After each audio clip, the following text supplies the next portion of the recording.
Okay, like I said on my previous videos, I was gonna do something semi-mathematical. My equipment's in an awkward situation. I've never done this before, but I'm still gonna give it a try. Bear with me. Hopefully it makes sense. Maybe it won't.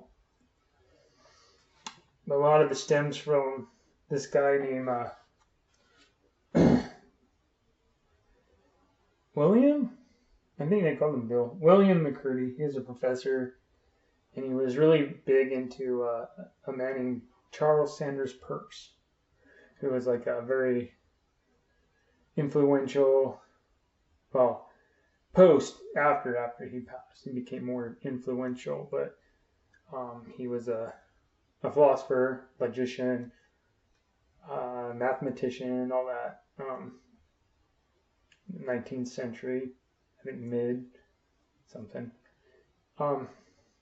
He came up with this idea of existential graphs, and I didn't know anything of them. And then I took a reasoning class taught by Bill, and he kind of opened up my eyes to the world of reasonable thinking and stuff, logic, understanding all that. And in the same time, he had this concept that he, because he was a Peirce scholar, and he brought some of those ideas into his thinking. And one of them was what he called Peircian relational graphs, which I found absolutely fascinating. And so, whereas I could see where he was going with a lot of that work, and that ultimately I wanted to go a little bit further. I wanted to see how much further we could go, and I came up with this concept of a monode, which basically, combines mono or one and node. So one node, right?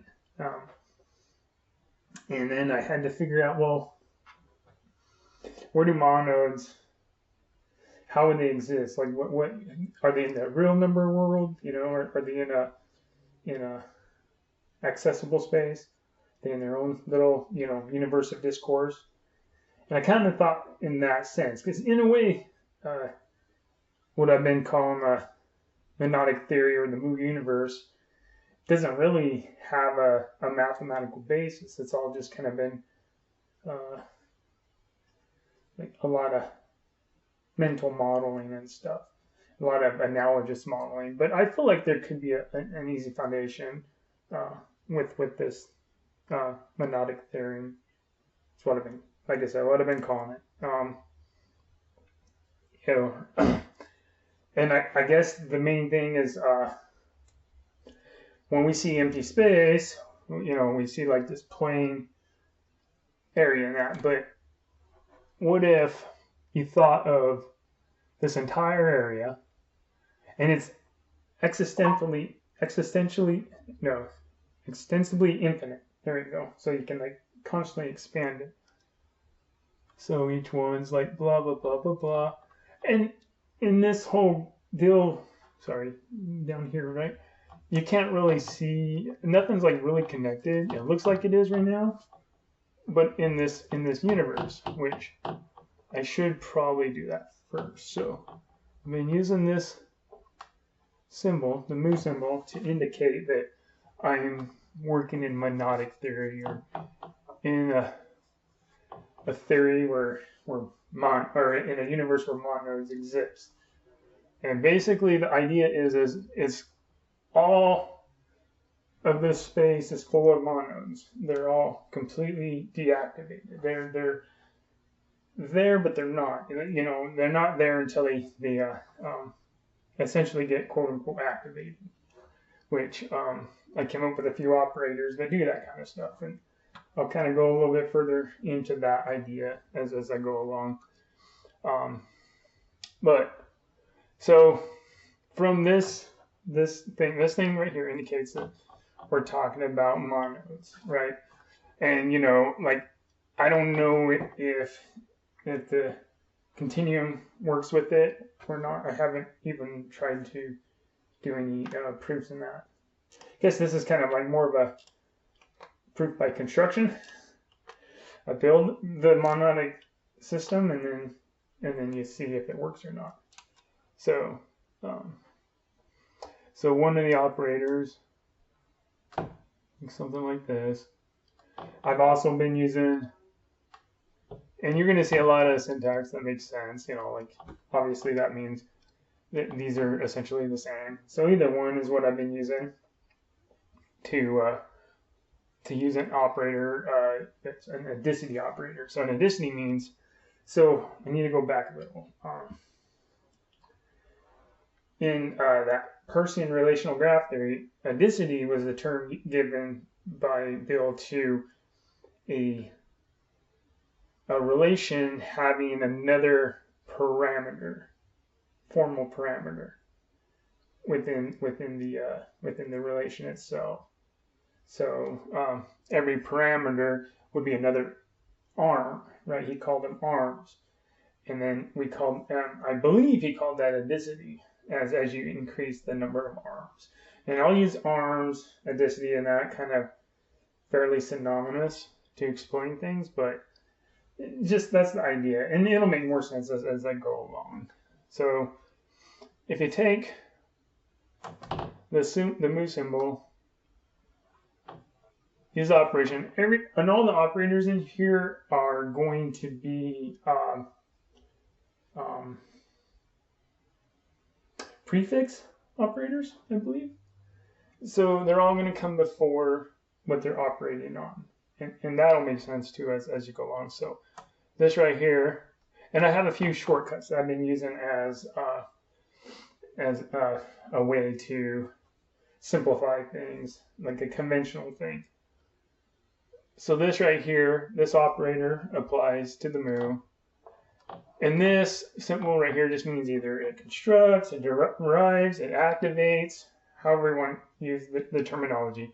But once you apply this constructor to this universe of discourse, you get this lovely little thing, which is what I've been calling a monode. And this right here just means that, okay, it exists inside this universe. That's it.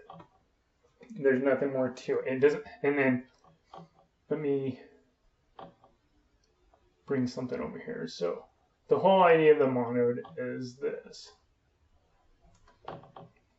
Monodes have an index to indicate that it's separate from that, you know. And you can easily pull it back into this whole n sub 1, m sub 2, blah, blah, blah. But we'll just use the natural numbers or whole numbers, 0 through infinity or whatever. And then this A right here stands, this is the adicity. So this is the number of arms on a monode. So what I've learned is I can actually look at monodes in the sense of what would look like a graph, what looks like a formula, or what looks like a string. I've been playing around with all of them. Play is the keyword. None of it's really formal. It's more or less just kind of me goofing around. But there is some seriousness behind it. There's some interesting implications behind it. So, so this is the whole idea of a monode in the formula sense. I'm going to break this down in a couple ways, so it'll make sense. So here is a monode in a graph sense. And we'll use these lines to indicate that it could have 0 or it could have a total of A where A is greater than 0. And there's definitely implications for both. So a monode with 0 adicity, you know, it's just kind of there, it doesn't do nothing. But if it has more adicity, then there's more you can do with it. But this isn't completely true because you can actually use, I'm messing around with this recently, I realized I can use this with a different type of operator, what I call, I believe, a generator. Names are names. I think I called this as an activator, and then this bad boy, it looks like a times, or relative multiplier, like to borrow their symbol, and I've also called it beta. But I've been using that as a generator, and you'll see what I mean by that and the implications. So if you use a generator on a monode with no adicity, it actually starts to create something I've been calling a polynode.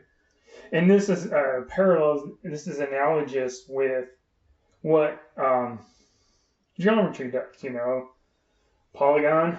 I mean, obviously, you got monogon, that stuff like that, but the whole polygon concept is how many sides the object has, and many sides. So it's kind of the same idea.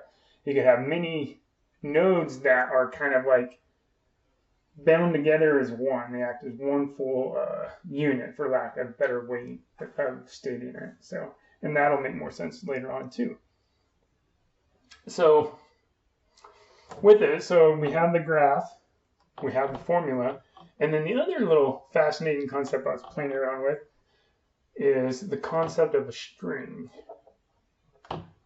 So it's not like a string within like computational theory and that, because it actually doesn't have a specific order. So these are obviously the boundary conditions to that. This right here, anything in between this represents that string, right? So this single monode is this string. Anything outside of it is obviously not part of the string. So that's the whole concept there. But if I have different things in there, that doesn't give any ordering to that. So if I had something like this, and I'm just going to use labels, different labels for them. This does not mean that this comes before this, none of this. These are all basically, they don't have any order within this context. So without that order, basically it wouldn't be as strict as a string would be that you would typically see in computational theory. So, but anyways, that's the idea behind it. So there's three different models. There's kind of this formula model, a graph model, and then a string model. And so with all this, it's kind of like you can kind of see where it's going. I think one of the better ways of looking at it is just kind of watching this graph grow using this activation operation. It's kind of neat. I'll erase all this and do that. I got everything ghetto, so bear with me.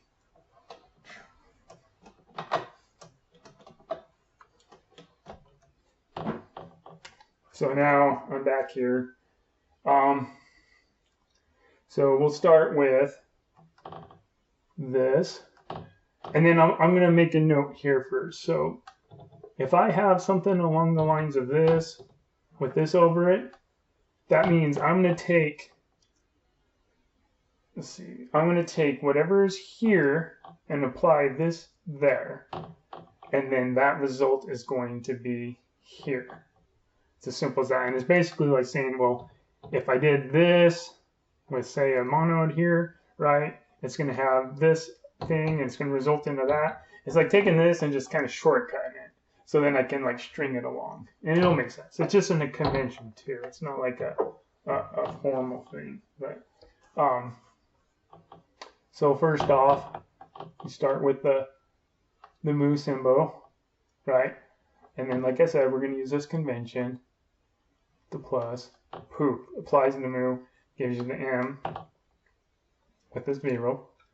Okay, we're going to keep doing that. Applies to that. Ooh, we get m with 1 arm, right? We'll apply it to that. It's got a monode with two arms, or 2 adicity. And say we keep applying that, right? Not the best writing.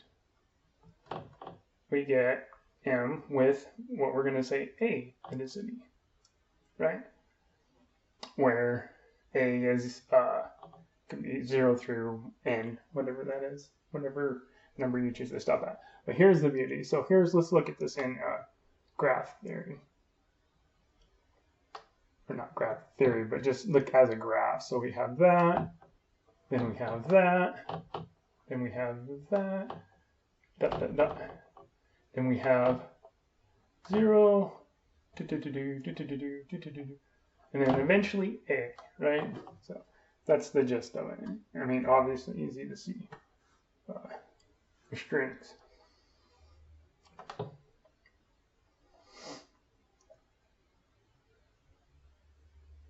So strings isn't going to change too much.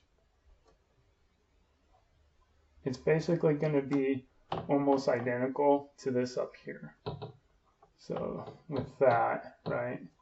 But we won't use that operation. We'll just use we'll use an alpha operation there. Or we'll actually have to be in the middle. We'll have to do that convention too, right? So this alpha right here, same thing. So let's do that. Alpha there, poof, we get this M1, boom. If we alpha that, this M2, and you can see where this is going, right? So alpha this MA. So essentially what we get is we get this formula, which you can use the parentheses if you need to for ambiguity or whatever. We got that, we have that, and then we have this. And what I found is all these are equivalent, right? That's equivalent to that, that's equivalent to that, that's equivalent to that. Anyways, just so you know, it's all the same. Different ways here, let me put that in there. Different ways of looking at the same monode. Anyways, that's the gist of the activation operation or indices or whatever. Well, I don't know. I haven't came up with any good terms for it, but that's the idea behind it.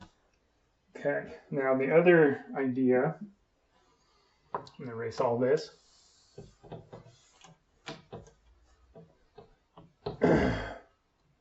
Is the concept of a binding, is what I've been calling it. Is it done with the generator operator, which the generator operator was like this. You know, also, I think also the beta, Greek beta also is one of the things I was using, but this generator operator. So this is kind of where it parallels a little bit more with William McCurdy's Peircian relational graph theory that he devised.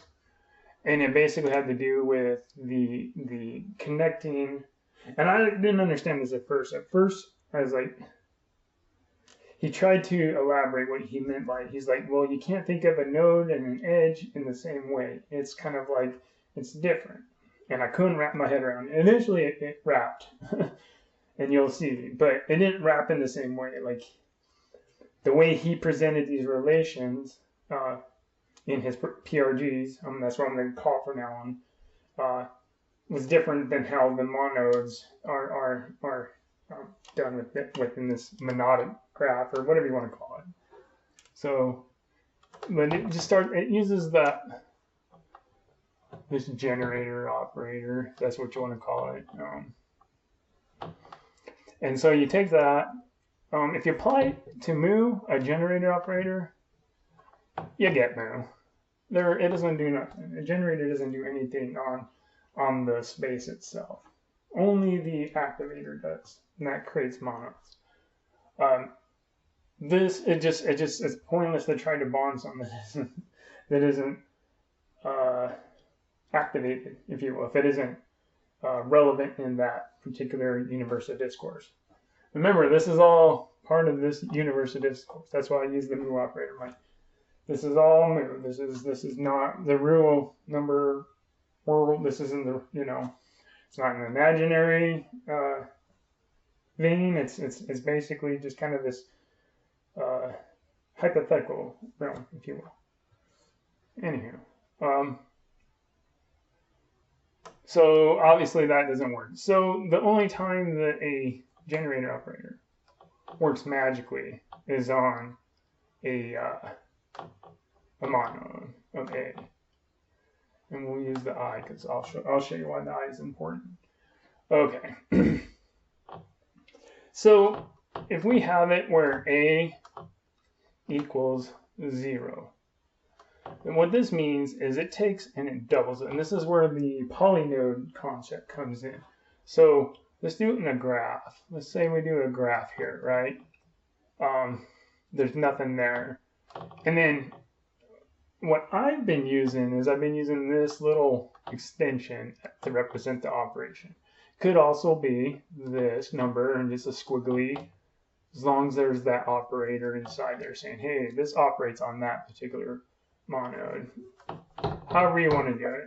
I've been using this. So this right here says apply this operator to that in the graph sense. Let me put the label it right.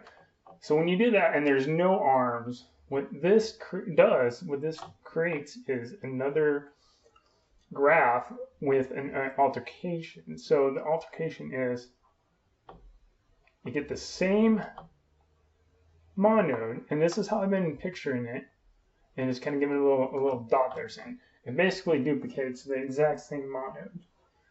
So now it's a binode. And then the trinode, and then you see where the polynode part comes in. So once that's done, then poof, right? And then you can see it here.